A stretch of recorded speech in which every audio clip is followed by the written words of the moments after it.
Botany BSc third final year प्रश्न 4 टिप्पणी लिखिए। ए हरित गृह प्रभाव ग्रीन हाउस इफेक्ट, बी अम्लवर्षा अम्लवर्षण, एसिड रेन और एसिड प्रिसिपिटेशन।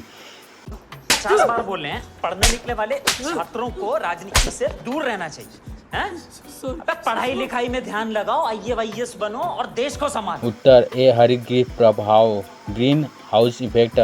सामान्य परिस्थितियों में जब वातावरण में कार्बन डाइऑक्साइड की सांद्रता सामान्य होती है, पृथ्वी की सतह का तापमान उच्च पर पड़ने वाली सौर ऊर्जा एवं पृथ्वी के द्वारा परिवर्तित सौर ऊर्जा के द्वारा नियंत्रित किया जाता है।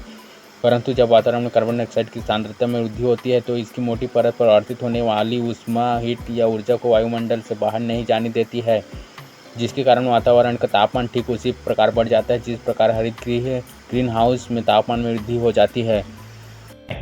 अच्छा। हरित गृह की भांति वायुमंडल में उपस्थित कुछ गैसें जैसे कार्बन डाइऑक्साइड कांच की द्वार एवं छत का कार्य करती हैं, जो सौर विकिरणों को पृथ्वी पर आने तो देती है परंतु पृथ्वी द्वारा उत्सर्जित ऊष्मा एवं विकिरणों को बाहर निकलने नहीं देती है, जिसके कारण वायुमंडलीय तापमान बढ़ता जा रहा है। इसे ही हरित गृह प्रभाव ग्रीन हाउस इफेक्ट कहते हैं। इसे निम्न प्रकार से परिभाषित किया गया है।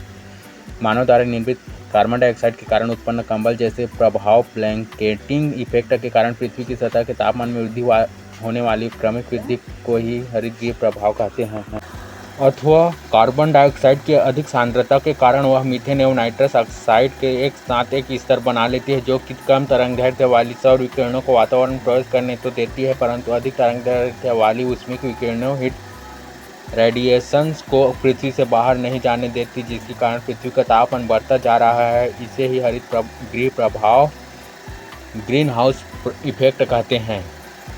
हरित गृह प्रभाव ग्रीन हाउस इफेक्ट शब्द का उपयोग सर्वप्रथम जे फूरियर ने सन 1827 में किया था। इसे वायुमंडलीय प्रभाव, एटमॉस्फेरिक इफेक्ट या ग्लोबल वार्मिंग अथवा कार्बन डाइऑक्साइड समस्या CO2 प्रॉब्लम भी कहते हैं।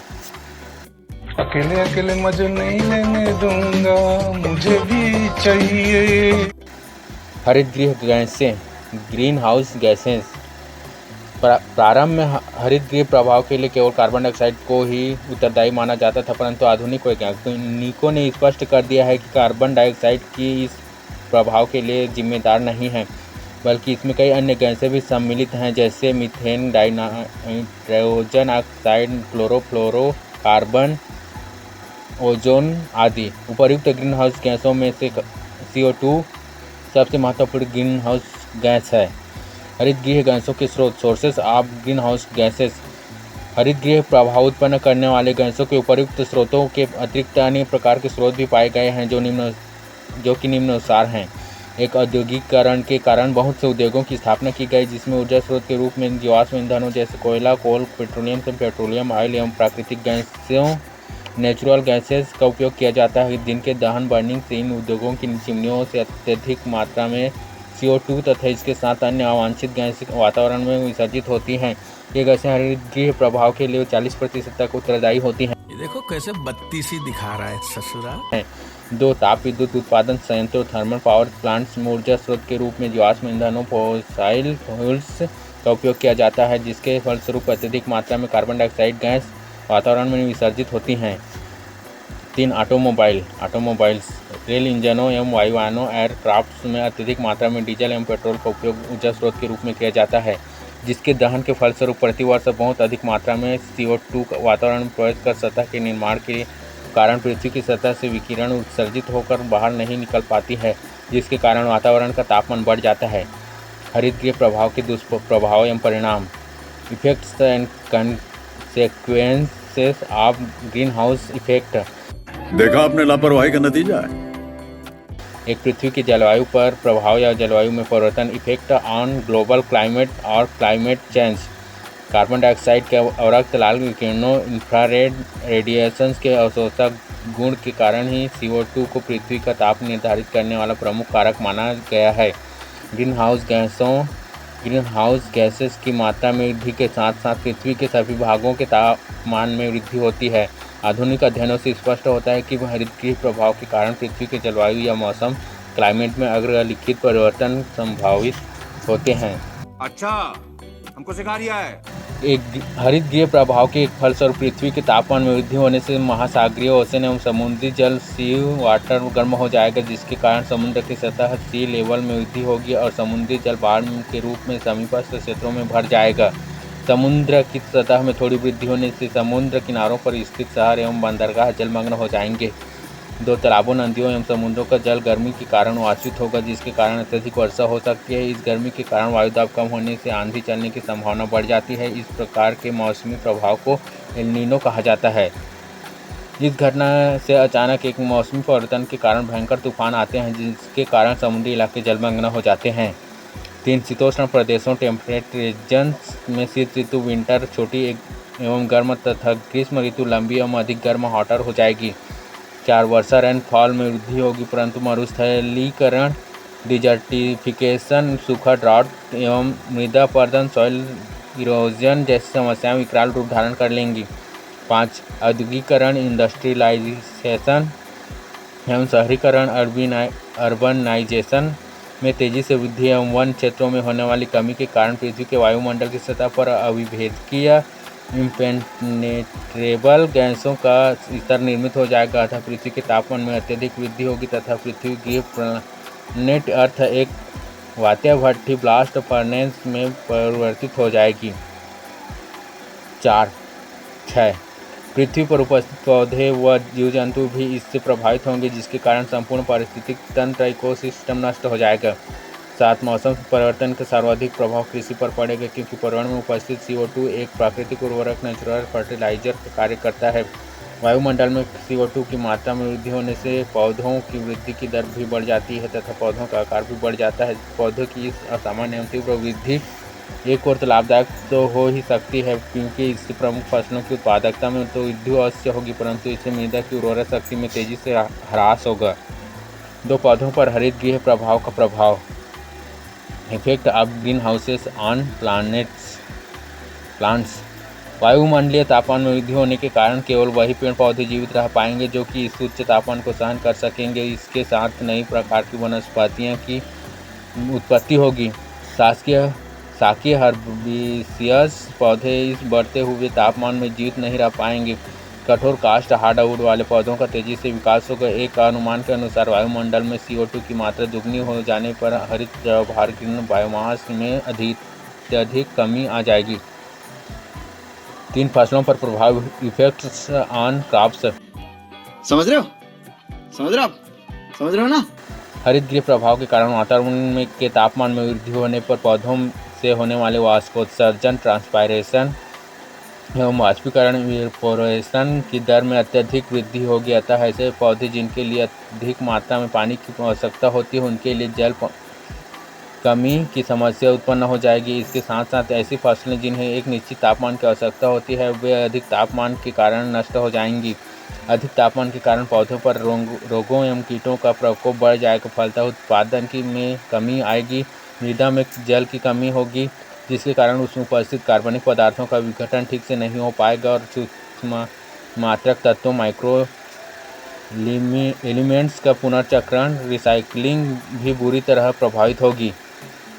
इसके कारण उर्वरकों, फर्टिलाइजर्स का अधिक प्रयोग करना पड़ेगा। तापमान में बढ़ने के कारण ताप प्रतिरोधी, टेम्परेचर रेजिस्टेंट पौधों का विकास करने की आवश्यकता होगी। यही नहीं, अभी और सुनिए। 4 ओजोन परत पर प्रभाव या ओजोन स्तर में कमी। इफेक्ट ऑन ओजोन लेयर और ozone layer depletion. Doctor Evans के अनुसार पिछले 12 वर्षों में हरितगृह प्रभाव के द्वारा पृथ्वी पर वापस आने वाले ऊष्मीय किरणों, हीट रेडिएशंस की मात्रा, CFC क्लोरोफ्लोरोकार्बन की मात्रा में वृद्धि के साथ साथ दुगनी हो गई है। CFC वायुमंडल में उपस्थित ओजोन स्तर को अत्यधिक हानि होती है। 5 ध्रुवों पर बर्फ का पिघलना। Ice melting in polar regions.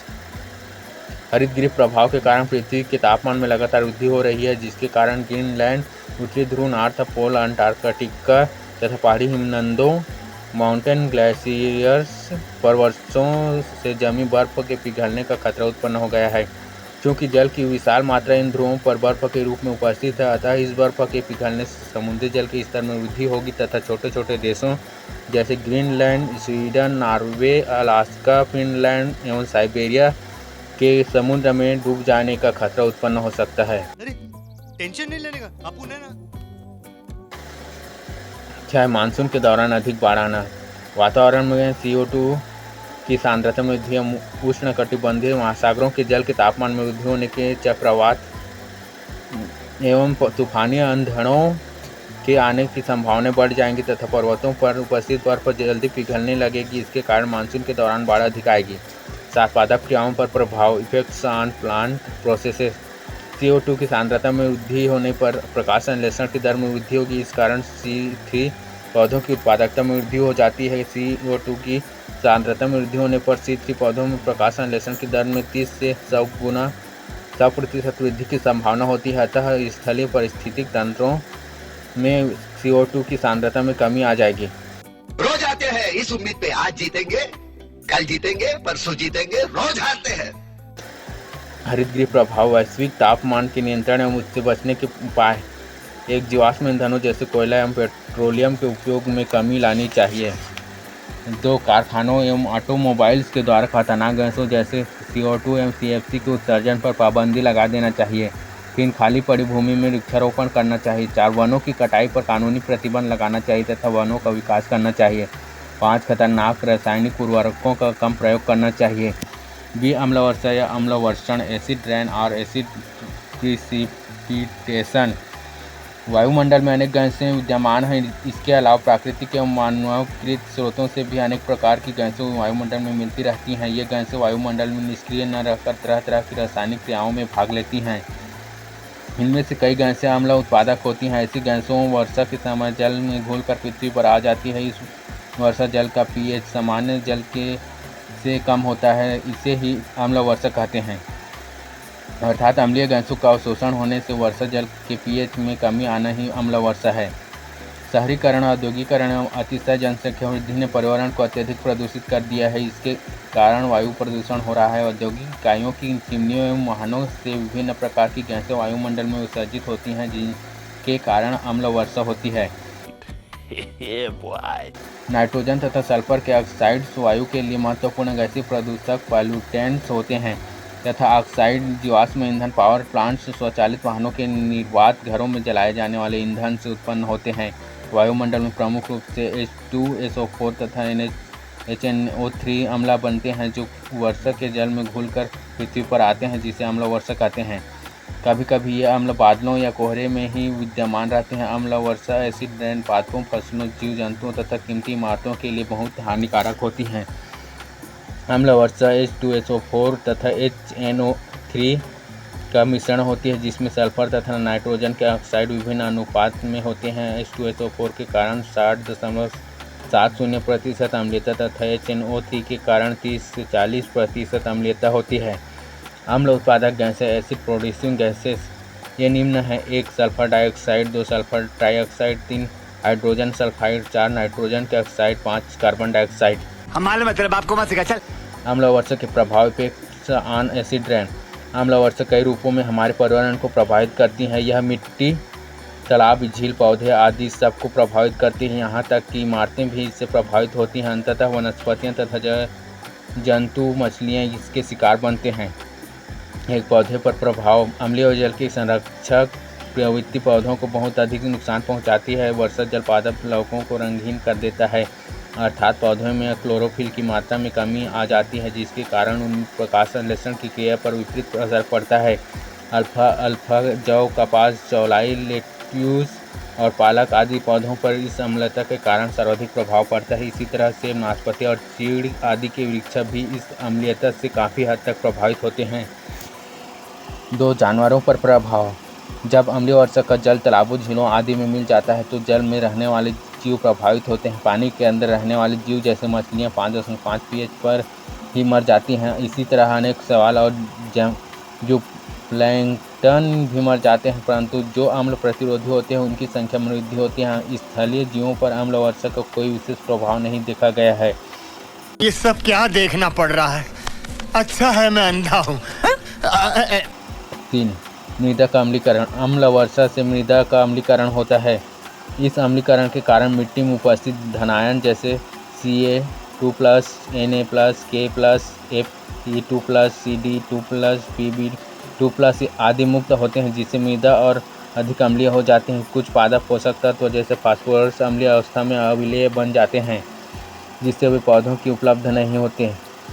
मुक्त आयनों में से कैडमियम और लेड पौधों की वृद्धि एवं विकास पर विपरीत प्रभाव डालते हैं। हमारे यहाँ ऐसा ही होता है।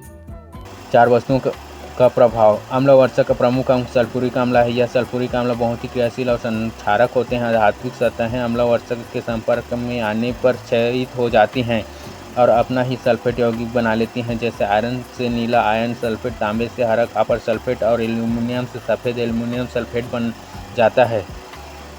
इस्पात और जस्ते की बनी वस्तुएं भी अम्ल वर्षा के प्रति बहुत संवेदनशील होती हैं। अम्ल वर्षा के संपर्क में आने पर सूती, धागे, कागज और चमड़े की वस्तुएं भी अपनी मजबूती खो देती हैं।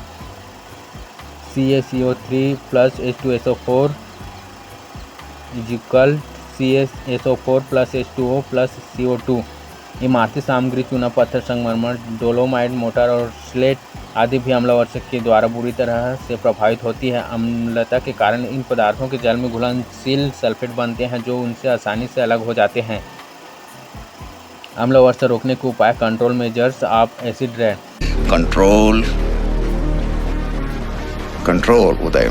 एक अम्ल वर्षा रोकने के लिए सबसे अधिक आवश्यक होता है कि ऐसे स्रोतों का निरीक्षण किया जाए जो कि अम्ल वर्षा से संबंधित गैसों को पर्यावरण में छोड़ते हैं। तत्पश्चात ऐसे उपाय किए जाएं जिससे पर्यावरण को प्रदूषण से बचाया जा सके। 2 स्वचालित वाहनों, कल कारखानों जहां पर जीवाश्म ईंधनों का उपयोग किया जाता है, समय समय पर इनका निरीक्षण किया जाए। ये अम्ल वर्षा के प्रमुख स्रोत होते हैं। 3 ऊर्जा के वैकल्पिक स्रोतों के उपयोग को बढ़ा दिया जाए। 4 जीवाश्म ईंधन पर निर्भरता को कम किया जाए। खत्म। Bye bye, tata, good bye, गया।